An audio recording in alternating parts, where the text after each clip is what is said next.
না আছে, ওটা বলা যাবে না, সিক্রেট বলা যাবে না। তাহলে সেটা তুই মায়ের সামনে বল, আসলো কেন? মা আসলো কেন? কি বন্ধুরা শত্রু ভাই? আয়োজন ঘিরে আমার ফার্স্ট টাইম জন্মদিন পালন করা, যে কোনো একটা কারণে আমি কখনোই জন্মদিনটা পালন করিনি। ছোট থেকে এই পর্যন্ত আসা, আমার বেড়ে ওঠা, আমি লাইক মাদ্রাসায় বা হচ্ছে এতিমখানায় এগুলোতে আমি খাইয়েছি আমার বার্থডে টাইমে। কখনো আমার এভাবে মানে জন্মদিন পালন করা হয়নি। This is the first time. আপনাদেরকে ভালোবাসি, আপনাদেরকে নিয়ে আমার লাইফ থেকে একটা কুফা, ধরতে গেলে একটা কুফাই কেটে গেছে। তো ওইটার জন্যই আমি হচ্ছে ভাবছিলাম যে নিজেকে নতুন ভাবে মানে একটু প্রেজেন্ট করতে চাচ্ছিলাম। আর আমার কাছের মানুষদের সাথে তেমন করে আমাদের দেখা হয় না কাজ ছাড়া। লাইক আমি চাচ্ছিলাম যে আমার এই জন্মদিনের মাধ্যমে আপনাদের সবার সাথে যেন আমার দেখা হয়। একটা পার্টি অ্যারেঞ্জমেন্ট করেছি শুধুমাত্র আপনাদের জন্যই, এছাড়া আর কোনো কারণ নেই।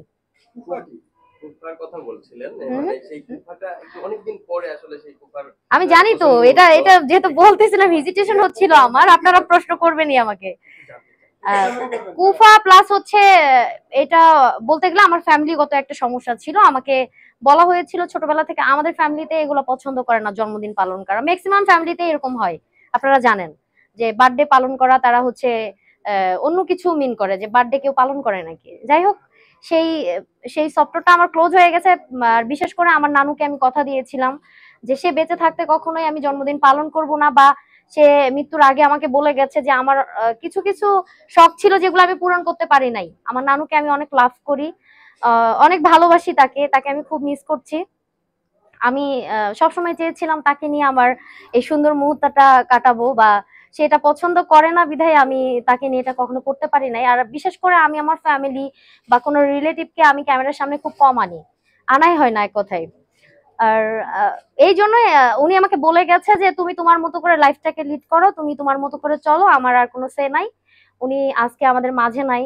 আপনারা দোয়া করবেন আমার নানুর জন্য, আমার নানু মারা গেছে, নানি বেঁচে আছে এখনো। তো যাই হোক, এই কারণে আমি চাচ্ছিলাম যে আপনাদের সাথে আমার এই সুন্দর মুহূর্তটা আমি কাটাবো, লাইক আমি কাটাচ্ছি।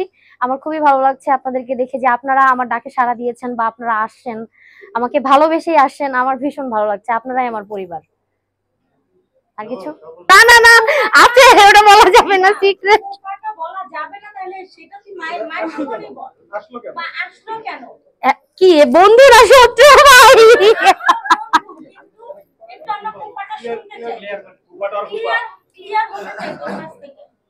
কি বলবো আমি আমি তো বলেও একটা ঝামেলায় পড়ে গেলাম। দেখছেন, শোনেন, পৃথিবীতে যদি এরকম বন্ধু থাকে তাহলে শত্রুর আর প্রয়োজন নাই, ঠিক আছে? এরকম একটা করে বন্ধু থাকলেই যথেষ্ট। ডেফিনেটলি তুই জায়গায় কেন বলবি, আমি এড়িয়ে যাচ্ছিলাম বিষয়টাকে। আচ্ছা যাই হোক, এটা হচ্ছে পার্সোনাল বিষয়টা পার্সোনালি থাকুক। আমি এটা আসলে বলতে চাচ্ছি না। আপনাদেরকে অনেক ভালোবাসি আমি। এই শুরু হয়ে গেছে,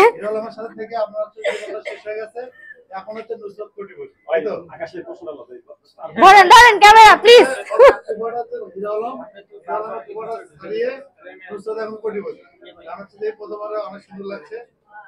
একজন করে বলেন। হ্যাঁ বলেন।